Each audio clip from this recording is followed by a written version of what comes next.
Hello and welcome to Game 5 in the 2024 World Chess Championship in Singapore. And we have another tense round. So the 18-year-old challenger Gukesh Damaraju of India has the white pieces against the world champion from China, Ding Liren. And the young challenger, he kind of switched it up a little bit with his opening. He played this e4 move earlier, and then I believe he switched to something else, and now he's back to e4. So will we have another French defense? Let's find out. Yes. We have the French defense here with this e6 move covering the d5 square. Probably getting ready to push this pawn and fight for the center on e4. So d4, and now we have d5. This normal variation in the French defense. If your opponent lets you grab the center by placing both pawns here, that's usually a good idea. But if you let your opponent do that, you don't want to let them just control the center for too long. And in the French defense, you counterattack here. So we have the exchange variation. So a little bit different from the earlier French defense battle that they had.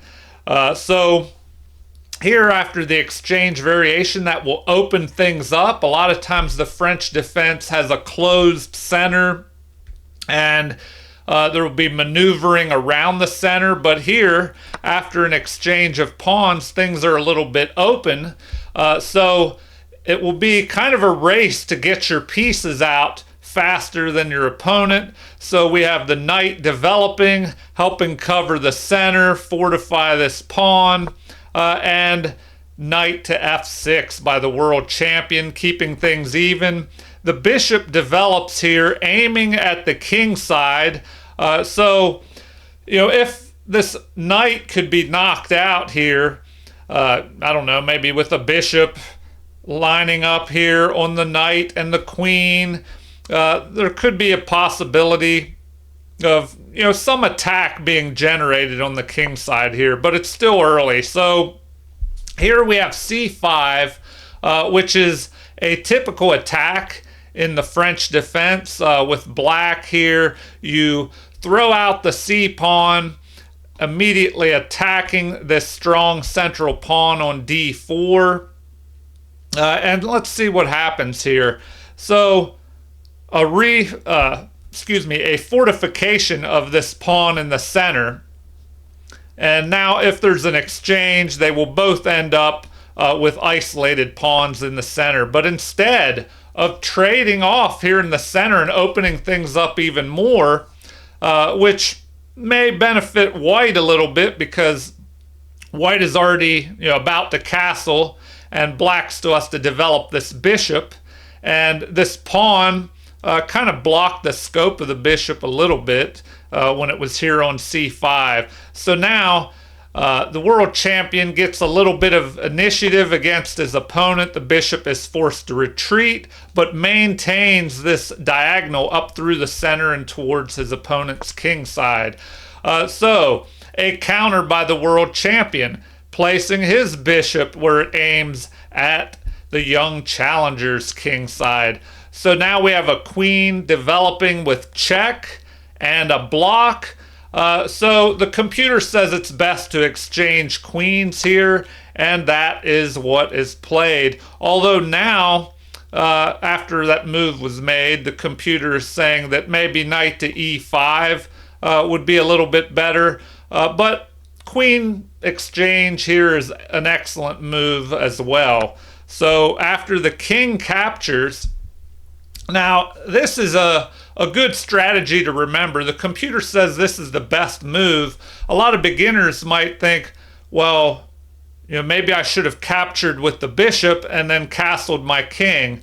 But as the queens are off the board and there's no immediate threat against this king, it's okay to go ahead and bring the king up towards the center, because as the pieces are exchanged off and you go into an endgame, the king can make all the difference. So the young challenger, he decides to castle. And, why did he do that? Well, he wanted to get his king maybe out of the way of the rook, activate this rook and fight for the open e file. And maybe he didn't want to move his king somewhere where he would block the scope of his bishop, if he moved here to d2. But let's see what the world champion has in store here. So he's expecting a fight on the open e file. So he brings his rook towards the center, and the young challenger does that as well, aiming at the king. So after the king steps to the side, we have an exchange and a recapture here. So pieces are flying off the board pretty early here. What do we have next? Okay. Well, the bishop attacking the knight. The computer says that's the best move. There is a threat of capturing and breaking apart the pawns on the king side here, creating weaknesses of doubled pawns and isolated pawns going into the end game. So let's see what happens. The knight develops, backing up the other knight, preventing a possible capture. White, if this knight would not protect the other one, white could have given up his bishop pair in exchange for creating weaknesses on the king side. So now we have knight developing here as well, making room for the rook to grab the open e file, and an immediate attack on the bishop. So putting the question to the bishop, what should this bishop do? Well, you probably don't want to give up the bishop pair. Now if you attacked, it would just help development for black. The other knight would recapture. The bishop would no longer be blocked in by its own knight. Maybe develop here to g4. So the game continues with a retreat, the best move. And now we have the knight stepping off to the side here, maybe making room either for the, maybe making room for this pawn to move forward. Let's see what the world champion has in mind here. Okay, the rook grabs the open file, attacking the king with check here. The computer states that knight to f1 would have been better. From there, you could either reposition back up towards the center or move here, maybe attacking. And, okay, a possibility on why this knight, why Ding Liren moved his knight here. There's the possible attack on the bishop. The bishop would have to retreat. And then the bishop pair could be knocked out by this knight. So we have a check, king steps to the side, and an attack here. All right, so how will the world champion play this? He steps forward with the knight. There's a possibility of maybe jumping onto this outpost, although the bishop could capture and leave doubled isolated pawns in the center here. So let's see what else is possible here. All right, the bishop steps back, pinning this knight to the unprotected bishop here. So the game continues with knight developing. Computer says this is the best move. Now, perhaps, if this knight jumps forward and there's an exchange here, then this knight could possibly move forward, attacking knight and pawn here. So, something perhaps along those lines. All right. The young challenger finds the best move, but at this point, black has a slight edge here. So, attacking the pawn, threatening to capture and break apart the pawns on the king side. So, a great move here, according to the computer, by Ding Liren. So now we have a recapture of this pawn, and then bishop develops off the back rank, making room for the rook to maybe fight here, but that would exchange off more material. So knight retreats here, perhaps with an idea of jumping up here in the future, although this pawn could possibly push that knight away, or the pawn could move here immediately, preventing the knight from coming forward. So the rooks fight one another. Instead of trading off material, we have a knight developing here, attacking the rook. So if this pawn does chase the knight away, it looks like the knight is pinned to this unprotected rook, but there would be the possibility of capturing this bishop with check on the king. So an exchange, the world champion gives up his bishop pair, and let's see how play progresses here. After the recapture, this is a mistake. Apparently it would have been better to capture with the rook here. All right, well, let's see how it continues. The knight jumps forward onto this outpost, attacking the rook, and then another exchange here, and the young challenger gives up his bishop pair. So after the recapture, we have these two isolated doubled pawns, so a weakness for sure going into the endgame here, but there is a possibility of jumping this knight forward, attacking the pawn and the knight, so that if we had a recapture here, this pawn could recapture and kind of undouble the pawns, and this passed pawn on the d3 square. So pawn pushes forward, allowing room for the king to try and come up here, maybe protect the rook, possibly go up here and attack this pawn in the future. So the knight attacks, and now we have an exchange. After a recapture, the pawns are undoubled, and a protected passed pawn could be a danger in the in the endgame here for Gukesh. So rook steps forward where it is protected by the pawn here, also attacking this pawn. So let's see how the game continues. We have bishop developing with an attack. So the rook sidesteps here. Sidestepping to d4. Quite interesting move, and the computer says this is best, although black has about a half a pawn's equivalent lead here. This pawn is unprotected, so let's see what Gukesh has in mind here. Well, he did get behind the passed pawn, and that's almost always a good strategy, placing a rook behind a passed pawn or behind pawns in general to attack them. So pawn is captured, the king steps up, going after this bishop, and the bishop retreats, and this is a mistake, leading to a completely even endgame here. Apparently, bishop to h5 would have been better, which would eye the promotion square here, and there's also the possibility of just stepping up here, protecting the pawn. So let's see what happens next. Pawn is captured, the best move, and the rook gets behind the passed pawn here, threatening to just start pushing that pawn forward.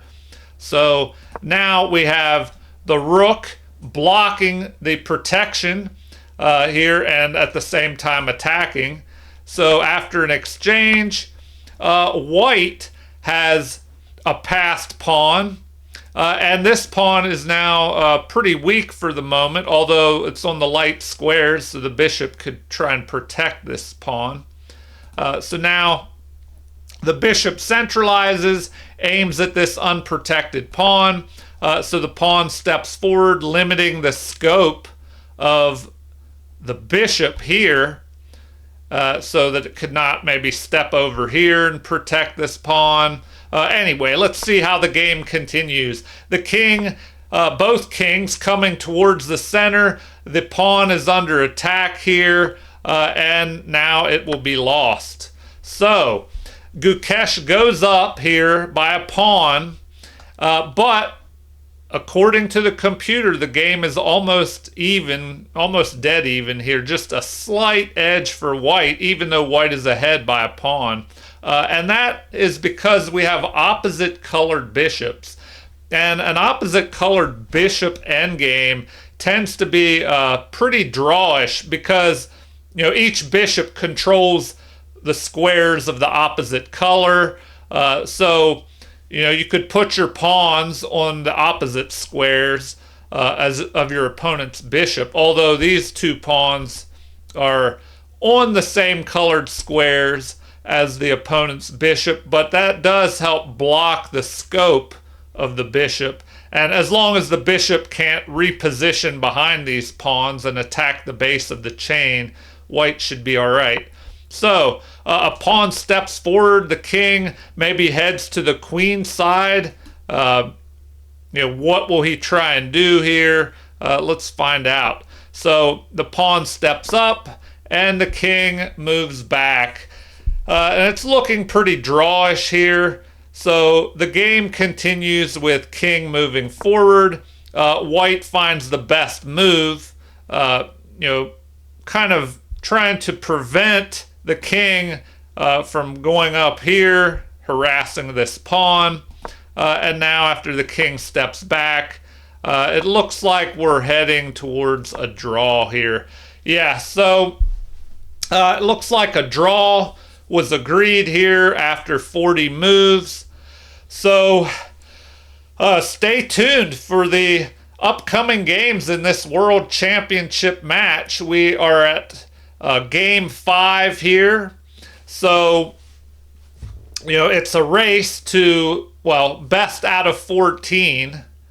So we still have quite a few more games to go. And if everything is tied up, which it is at the moment, we have a tie.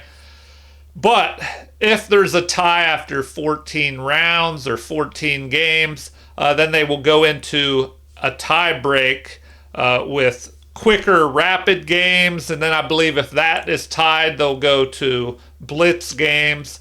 But it is, you know, pretty exciting here. Let me do a quick game review. Just pull this up and see what the computer gives for the accuracy rating for these players.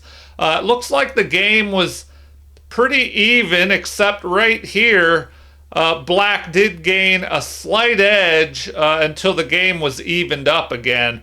Now, Gukesh played at a 98% accuracy rating and his opponent 98.4. So outstanding play by both sides. You know, they did have a few little minor issues here, but the game ended in a draw. The world champion had 2 great moves. As far as bad moves, it looks like no inaccuracies. Each side had 1 mistake, but no misses and no blunders. And apparently, which you may not be able to see underneath my image, let me move that up. Now, if you can see here, it looks like we have a 3,000 rating level. That's what Gukesh played at, and the world champion played at 2950. So some highly, high level chess here. The opening 99.5 for the young challenger, 99.5% accuracy for the world champion. The middle game 96.5% accuracy for the challenger, and the world champion played at 99.4% accuracy in the middle game. So, you know, a pretty outstanding effort by Ding Liren in the middle game, but then in the end game, 99 accuracy for the challenger and 96.7 for the world champion. So, stick around, stay tuned for tomorrow's game 6, and we'll check that out and see what happens. Also, feel free to leave any comments. As always, I'm interested, at all times to hear what you have to say about this match or anything else. Also, please like and subscribe to support the channel if you haven't already. Thank you for watching and have a super chess day.